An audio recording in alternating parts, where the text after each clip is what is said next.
কাছে প্রার্থনা করতেন যেন অভিজিৎ সঠিক পথে আসে, কারণ এতে পরিবারের সুনাম জড়িত। আম্মাও অভিজিৎ এর আচরণে দুঃখে থাকতেন। আসল ঘটনা হল, অভিজিৎ আমাদের পরিবারের বহু আকাঙ্ক্ষিত সদস্য হিসেবে জন্ম নেয়। দীর্ঘ প্রার্থনার পর পরিবারে তার আগমন ঘটে, আর সেজন্য সবাই তাকে ভালোবেসে অভিজিৎ নামে ডেকে বিশেষ স্নেহ করত। অভিজিৎ সবসময় নিজের মতো চলার সুযোগ পেত, আর তার ইচ্ছাকে সবাই গুরুত্ব দিত। এই ভালোবাসার পরিবেশে বড় হতে হতে তার মনে মহিলাদের প্রতি আকর্ষণ জন্মায়। বিশেষত তার চেয়ে বয়সে বড় মহিলাদের প্রতি তার বেশি আগ্রহ ছিল। অভিজিৎ প্রথম এই আচরণ প্রদর্শন করে যখন তার বয়স ছিল 14 বছর। প্রথমে সেটা নিছক কৌতূহল ছিল, তবে ক্রমে এই অনুভূতিগুলো আরও গভীর হতে থাকে। আজকের এই গল্পে আপনাদের জানাতে চলেছি আমার ভাই অভিজিৎ এর একটি গল্প। আর দয়া করে ভিডিওটি ভালো লাগলে ভিডিওতে একটি লাইক করে দাও। সবার আগে জানাই, আমার নাম পূজা। আমার ভাই অভিজিৎ, যাকে সবাই আদর করে অভি বলে ডাকে, ছোটবেলা থেকেই কিছুটা অদ্ভুত স্বভাবের ছিল। যখন একটু বড় হল, তখন সে প্রায়ই নিজের ঘরে দীর্ঘ সময় ধরে বন্দি থাকত। ঘণ্টার পর ঘণ্টা ফোনে ব্যস্ত থাকত, আর আম্মু তাকে খেতে ডাকলেও সে নিজের মতো করে সময় কাটাত। মাঝে মাঝে কেবল খাবার খেতে বাইরে বের হতো। অভিজিতের পড়াশোনায় মনোযোগ কখনোই ভালো ছিল না। তবে ছোটবেলায়, মানে 15 বছর পর্যন্ত ঠিকঠাক স্কুলে যেত। কিন্তু 16 বছর বয়সে পৌঁছানোর পর থেকেই তার মন পড়াশোনা থেকে সরে যেতে শুরু করে এবং আশেপাশের মহিলাদের প্রতি আকর্ষণ অনুভব করে। সেই থেকে তার মাথায় নারীদের নিয়ে ভাবনা গেঁথে বসে। তখন থেকেই স্কুল বা কোচিংয়ের মেয়েদের বদলে সে পাড়ার মহিলাদের সঙ্গেই সময় কাটাতে আগ্রহী হয়ে ওঠে। সব সময় মহিলাদের কাছে গিয়ে গল্প করত, হাসি ঠাট্টা করত। আর মহিলারাও তাকে অনেক পছন্দ করত। অভিজিৎ যখন পাড়ার মেয়েদের সঙ্গে মজা করত, তখন প্রায়ই সেই ব্যাপারে অভিযোগ আমাদের বাড়িতে আসত। এমন কাণ্ড শুনে কখনো কখনো আব্বু এতটাই রেগে যেতেন যে অভিজিৎ এর উপর হাত তুলতেন। কিন্তু এখন অভিজিৎও বড় হয়ে গিয়েছে। সে পাল্টা উত্তর দিতে শুরু করেছে এবং আব্বুর সঙ্গে কথায় কথায় ঝগড়া লাগিয়ে বেরিয়ে যেত। কিছুদিনের জন্য কথা বলা বন্ধ রাখত। আম্মা আব্বু ভীষণ চিন্তিত হয়ে পড়তেন। তারা বারবার আল্লাহর কাছে প্রার্থনা করতেন, আমাদের এমন কেন হলো? হে আল্লাহ, কি পাপ করেছিলাম আমরা?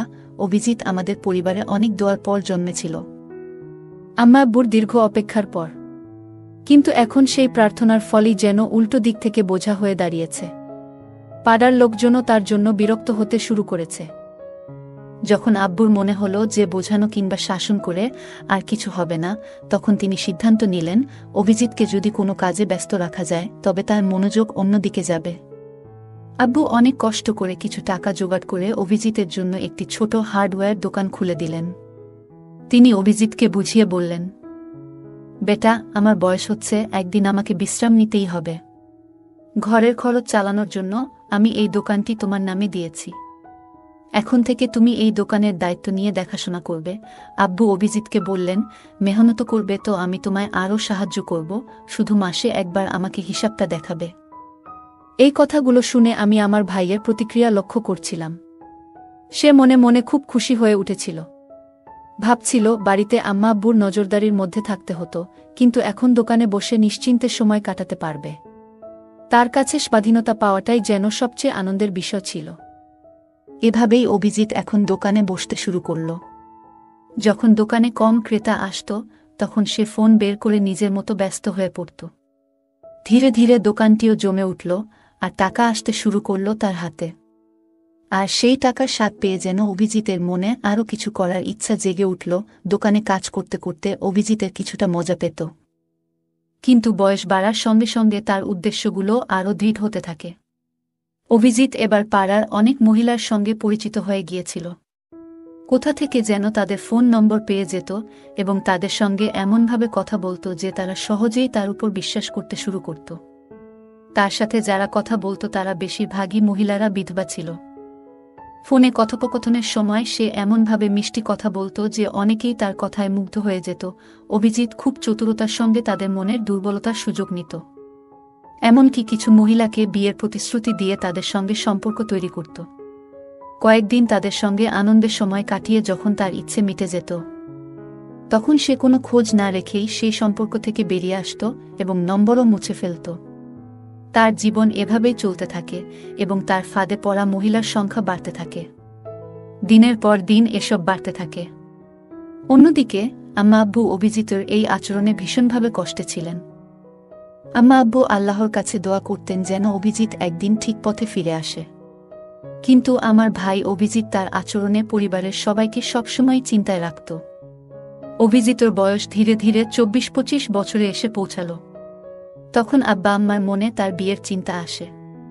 তারা ভাবতে শুরু করেন যে তাদের ছেলে এখন নিজের কাজে মনোযোগ দিচ্ছে। প্রতিবেশীরাও একইভাবে মনে করতে লাগলেন যে অভিজিৎ এখন সঠিক পথে রয়েছে, কারণ বহুদিন ধরে তার নামে কোনো অভিযোগও আসেনি। আব্বা ভেবে খুশি ছিলেন যে তাদের দোকান সফল হয়েছে এবং তাদের ছেলে এখন কাজে ব্যস্ত, কিন্তু সত্যিটা ছিল ভিন্ন।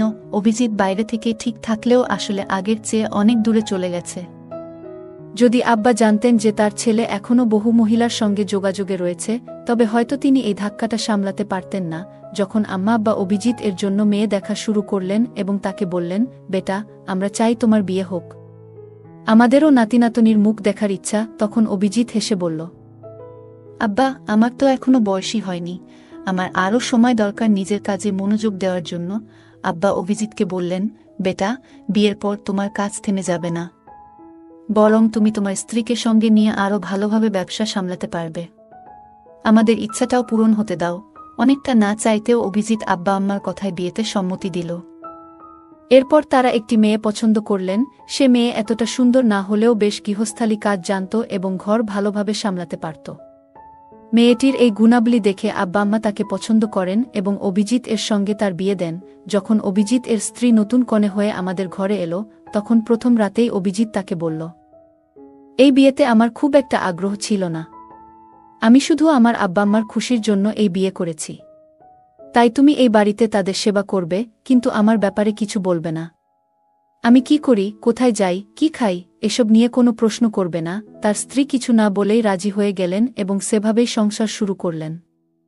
অভিজিৎ এর স্ত্রী তার কাজের মাধ্যমে শ্বশুর শাশুড়ির মন জয় করতে পারলেও অভিজিৎ এর মন জয় করতে পারলেন না। তার পুরনো অভ্যাসগুলো বজায় ছিল এবং সে আগের মতোই বিভিন্ন মহিলার সঙ্গে সম্পর্ক রাখত। বয়স বাড়ার সঙ্গে সঙ্গে সে আরও নতুন উপায়ে মহিলাদের আকর্ষণ করতে শুরু করে। বিশেষ করে সে এমন মহিলাদের সঙ্গ বেছে নিত যাদের প্রাচুর্য ছিল এবং অভিজিৎ তাদের জন্য কিছু খরচ করতে হতো না। এভাবেই অভিজিতের জীবন চলতে থাকে। তবে সময়ের ব্যবধানে সে কিছুটা সময় তার স্ত্রীর জন্যও রাখত। তাদের বিয়ের 3 বছর পর তাদের 2 ছেলে হয়। তখন অভিজিতের স্ত্রী তাকে বোঝানোর চেষ্টা করল, দেখো, আমাদের এখন 2 সন্তান রয়েছে, তোমার উচিত ওদের প্রতি মনোযোগ দেওয়া। তুমি এইভাবে রাতের পর রাত বাইরে থেকো না। আম্মা আব্বা বৃদ্ধ হয়ে গেছেন এবং অভিজিতের স্ত্রী তাকে বোঝানোর চেষ্টা করলেন যে তুমি অনেক সময় বাইরে কাটাও, বাড়িতে সময় দাও, আব্বা আম্মার দেখাশোনা করো এবং আমাদের সন্তানদের জন্য দায়িত্বশীল হও। কিন্তু অভিজিতের স্ত্রীর কথায় খুব একটা কান দেয়নি, নিজের মতোই জীবন উপভোগ করতে থাকে। বছর কেটে যেতে থাকে এবং অভিজিতের সন্তানরাও বড় হতে থাকে। এদিকে অভিজিতের বয়সও 46-47 ছুঁই ছুঁই। এই জীবনের পর্যায়ে এসে নতুন ধরনের চ্যালেঞ্জ আসতে শুরু করল। তবে কি অভিজিৎ তার পুরনো অভ্যাসগুলো থেকে কিছু শিখতে পারবে? এটাই এখন দেখার বিষয়। যখন তার বয়স প্রায় 48-এ পৌঁছাল, তখনও তার চালচলন এমন ছিল যে কেউ বুঝতে পারত না যে সে এই বয়সের মানুষ। বরং সে সবসময় এক তরুণের মতো পোশাক পরিচ্ছদে নিজেকে গুছিয়ে রাখত। আর্থিক দিক থেকেও কোনো অভাব ছিল না তার জীবনে। ভালো খাবার, দামি পোশাক আর রাজকীয় স্টাইলে সবকিছু করত। তার ব্যবসাও দিন দিন বাড়ছিল এবং সমাজেও তার নিজস্ব প্রভাব ছিল। এমনকি অনেক মহিলাও তার এই প্রভাবের দিকে আকৃষ্ট হয়ে তার কাছাকাছি আসত। একদিন হঠাৎই আমাদের পাড়ার এক ব্যক্তি প্রচণ্ড রাগ নিয়ে আমাদের বাড়িতে এলো এবং সে এসেই বলল, বোনজি, দেখুন, আপনার ভাইয়ের ছেলে তো একেবারে সীমা ছাড়িয়ে গেছে। স্কুলের এক মেয়েকে বিরক্ত করছিল। এটা শুনেই আমি হতবাক হয়ে গেলাম। ভাবতে লাগলাম, আমার ভাই অভিজিৎ যখন ছোট ছিল তখনও ও কিছু অপকর্ম করেছিল, আর এখন তার ছেলেরাও সেই পথেই হাঁটছে। আমার ভাই অভিজিৎ ছোটবেলায় একটু দুষ্টু প্রকৃতির ছিল, অনেকটা বেপরোয়া স্বভাবের। এখন তার সন্তানরাও যেন বাবার সেই বেপরোয়া স্বভাবটি গ্রহণ করছে। অভিজিৎ কিছুদিন আগে গ্রামে ফেরার পর আমি তাকে তার ছেলেদের এইসব আচরণের কথা জানাই। এতে সে বেশ চিন্তিত হয়ে পড়ে এবং তাদের সঠিক পথে ফিরিয়ে আনতে বোঝানোর চেষ্টা করে।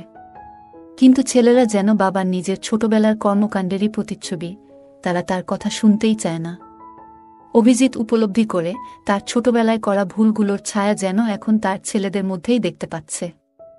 একসময় সে অতীতে ফিরে যায়, তার জীবনের একটি বিশেষ সময়ের কথা মনে পড়ে। তখন তার বন্ধুত্ব হয়েছিল একজন অভিজ্ঞ শিক্ষিকার সাথে, যিনি একাকী জীবন কাটাচ্ছিলেন। আর তিনি বিধবা ছিলেন। ধীরে ধীরে তাদের মধ্যে থাকা দূরত্বগুলো মুছে যেতে থাকে, আর সেই শিক্ষিকা যেন তার জীবনের সবচেয়ে বড় অনুপ্রেরণা হয়ে ওঠেন।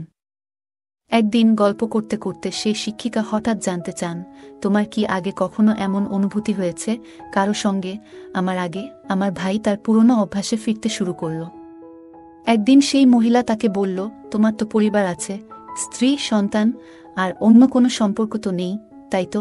আমার ভাই তখন মৃদু হাসি দিয়ে বলল, না না, আমি তো কোনো অন্যরকম সম্পর্ক রাখি না। এই কথা শুনে সেই মহিলা একটু চিন্তায় পড়ে বললেন, তাহলে অবিবাহিত কারো সাথে কখনো এমন কিছু করনি? ভাই তখন নিজের নিরীহ ভাব ধরে বলল, না, একদমই না। কিন্তু সেই মহিলা তার মিথ্যা বুঝে ফেললেন। এরপর কিছুক্ষণ চুপ থেকে বললেন, আমার কাছে এক মেয়ে টিউশনে আসে, দেখতে খুব সুন্দরী, তোমাকে ওর সাথে পরিচয় করিয়ে দেব। ভাই প্রথমে একটু অবাক হলেও মনে মনে খুশি হতে লাগল। সে ভাবল, কেন এই মহিলা এমন প্রস্তাব দিচ্ছেন? মনে মনে দ্বিধায় থাকলেও রাজি হয়ে গেল। মেয়েটির নাম শুনে তার চোখে এক অদ্ভুত আনন্দ ফুটে উঠল, কারণ কম বয়সী মেয়েদের দিকে তার একটু বেশিই নজর থাকত। একদিন আমার ভাই আমাকে বলল, বোন, সেই মেয়েটি খুব সুন্দর, ছোট্ট বয়সের মিষ্টি চেহারার। ওর পরিবারও ওকে তেমন একটা খেয়াল করে না। সে যখন টিউশনে আসে প্রায় রাতে থেকে যায়, অথচ ওর পরিবার থেকে কখনো জানতে চায় না সে কোথায় থাকে। ভাইয়ের কথাগুলো শুনে আমি একটু অবাক হলাম, মনে হলো সে যেন কিছুটা বেশি আগ্রহ দেখাচ্ছে। তবে কিছু বললাম না। কিছুক্ষণ পরে সে আমাকে বলল, একবার পরিচয় করিয়ে দাও তো মেয়েটার সঙ্গে, কাছে থেকে একটু দেখা উচিত। আমি তখন বললাম, কাল আসো, সে টিউশনে আসবে, তখন তোমার সঙ্গে পরিচয় করিয়ে দেব। পরের দিন দুপুরে অভিজিৎ এলো। সেই মেয়েটি পড়াশোনায় ব্যস্ত ছিল, আর তার চেহারা দেখে অভিজিৎ এর চোখে অদ্ভুত এক উজ্জ্বলতা ফুটে উঠল। তবে মেয়েটি তার দিকে না তাকিয়ে নিজের বইয়ের মাঝে ডুবেছিল। অভিজিৎ কয়েকবার তার সঙ্গে কথা বলার চেষ্টা করল, কিন্তু মেয়েটি কোনোরকম সাড়া দিল না, বরং নিজের পড়ায় মনোযোগী থাকল। একদিন আমি জরুরি কাজে বাইরে যাচ্ছিলাম, যাবার আগে ভাইকে ইঙ্গিত করে বললাম, আমি কিছুক্ষণের জন্য বাইরে যাচ্ছি, তুই নিজের দায়িত্ব নিজেই সামলাবি। বাইরে যাওয়ার পর অভিজিৎ মেয়েটির দিকে এগিয়ে গেল এবং কথা বলার চেষ্টা করল। মেয়েটি প্রথমে একটু অবাক হলেও বিনয়ের সাথে কয়েকটা কথা বলল, কিন্তু এরপর মেয়েটি বুঝতে পেরে আর কথা বাড়াতে চাইল না। এই ঘটনার পর থেকে মেয়েটি আর পড়তে আসেনি। আমি ভাইকে এ বিষয়ে জানতে চাইলে সে শুধুমাত্র হেসে বিষয়টা এড়িয়ে গেল। এতে পরিস্থিতি একটু জটিল হয়ে উঠল, আর আমি আশা করেছিলাম ভাই নিজের দায়িত্বের গুরুত্ব বুঝে সঠিক পথে চলবে। ভাই বলল, বোন, তুমি বুঝবে না, যারা একবার আমার সঙ্গে বন্ধুত্ব করে তারা প্রায়ই আবার দেখা করতে আসে। দেখো, কিছুদিনের মধ্যেই ও ফিরে আসবে। কিন্তু সেই প্রতীক্ষার দিন আর কখনো ফিরে এলো না। তখন ভাইয়ের মন একটু বেশি প্রায়শই মেয়েদের দিকে আকৃষ্ট হতো, বিশেষ করে যাদের জীবনে কিছুটা অভাববোধ আছে। তাদের প্রতি তার আলাদা একটা সহানুভূতি ছিল। প্রথমে ভাই কিছুদিন অপেক্ষা করেছিল, ভেবেছিল মেয়েটি আবার আসবে, কিন্তু সময় যেন অন্য কিছু ঠিক করে রেখেছিল। একদিন রাস্তায় হাঁটতে গিয়ে হঠাৎ একটি চেনা কণ্ঠ শুনে সে থমকে দাঁড়ায়। অবাক হয়ে ফিরে দেখে সেই পরিচিত মুখ, যে কিনা তার জীবনের পুরনো স্মৃতির এক অংশ ছিল। এ যেন অতীতের কোনো স্মৃতির হঠাৎ উপস্থিতি। ভাইয়ের মনে কিছুটা অপরাধবোধ জাগে, কারণ সে সেই মহিলার সঙ্গে কিছু সময় কাটিয়ে হঠাৎ চলে গিয়েছিল। মহিলা তখন তাকে থামিয়ে জিজ্ঞেস করলেন, তুমি কি জানো তোমার চলে যাওয়ার পর আমার জীবনে কি ঘটেছিল? ভাই প্রথমে কিছুটা অবাক হলেও মনোযোগ দিয়ে শুনতে শুরু করল। মহিলার চোখে কষ্টের ছাপ স্পষ্ট, আর মুখে জমে থাকা জীবনের দীর্ঘদিনের বেদনা ফুটে উঠছে। তিনি বলতে লাগলেন, তোমার চলে যাওয়ার পর আমার জীবন পুরোপুরি বদলে গিয়েছিল। মহিলা বলতে লাগল, আমি যখন অন্তঃসত্ত্বা হয়ে পড়লাম, তখন আমার নিজের পরিবারের সদস্যরা আমাকে ভুল বুঝে বাড়ি থেকে বের করে দিল। অনেক জায়গায় ঘুরে একসময় এক ছোট্ট ভাড়া করা ঘরে আশ্রয় নিলাম। সেখানে মানুষের বাড়িতে কাজ করে কোনোভাবে নিজের দিন চালাতে লাগলাম। তোমার সঙ্গে দেখা হওয়ার পরে এতদিন পর শুধু একটা কথাই জানাতে এসেছি, আমার সন্তান তোমারই রক্তের অংশ। ভাই এই কথা শুনে যেন স্তব্ধ হয়ে গেল। সে হতবাক হয়ে বলল, কিন্তু কি প্রমাণ আছে যে সে আমার সন্তান? তখন মহিলা বলল, যদি বিশ্বাস না হয় তাহলে সন্তানের ডিএনএ পরীক্ষা করিয়ে দেখো, সত্যি নিজের চোখেই দেখবে। কথা মতো মহিলা তার সন্তানের কিছু নখ কেটে নিয়ে এলেন এবং ভাইকে দিলেন। ভাই তার হাতে সেই প্রমাণ নিয়ে পরীক্ষার জন্য বেরিয়ে পড়ল। কয়েকদিন পর পরীক্ষার রিপোর্ট এলো এবং দেখা গেল মহিলার কথাই সত্যি। রিপোর্টে স্পষ্ট ছিল যে সেই সন্তান ভাইয়েরই। এই সত্যটা জানার পর ভাই নিজের ভুল বুঝতে পারল, কিন্তু তখন আর কিছু করার সময় ছিল না। এরপরের কয়েক মাস ভাই বারবার মহিলার কাছে গিয়ে প্রার্থনা করল যেন তাকে একবার সন্তানের সাথে দেখা করতে দেওয়া হয়। প্রথমে মহিলা রাজি হননি, কিন্তু প্রায় 1.5 মাস পর তিনি ভাইকে তার বাড়িতে ডেকে নেন। সন্তানের ঘরের দিকে ইশারা করে বললেন, যাও তোমার সন্তানকে দেখো। ভাই শিশুটিকে কোলে নিতে চাইলে মহিলা তাকে সন্তানের কাছে নিয়ে গেলেন। তার চোখে কষ্টের ছাপ ছিল। তিনি বললেন, আমি এতদিন একাই এই শিশুটিকে বড় করেছি। ও আমার একমাত্র সহায়, কিন্তু তুমি এসে আমাদের জীবনটা এলোমেলো করে দিয়েছ। এ কথা বলে মহিলা চলে গেলেন। বাচ্চাটি তখন অসুস্থ ছিল। টাকা না থাকায় তাকে ভালো কোনো চিকিৎসা করাতে পারেনি। ভাই মনে হলো যেন পায়ের নিচের মাটি সরে গেছে। শিশুটিকে বুকে জড়িয়ে ধরে সে দ্রুত হাসপাতালে নিয়ে গেল। ডাক্তার পরীক্ষা করে বললেন, শিশুটি মানসিক আঘাতে আছে। তার স্মৃতিশক্তি দুর্বল হয়ে গেছে এবং কিছুটা মানসিক ভারসাম্য হারিয়েছে। সে কখনো পুরোপুরি সুস্থ হবে কিনা বলা যাচ্ছে না। এসব কথা শুনে ভাইয়ের মন ভেঙে গেল, তবে নিজের ভুলের পরিণতি তাকে মেনে নিতেই হলো। এমন অবস্থায় সে ছেলেটিকে নিয়ে বাড়ি ফিরে এলো এবং তার যত্ন নেওয়া শুরু করল। রাতের পর রাত সে শিশুটির পাশে বসে থাকত, যত্ন করত।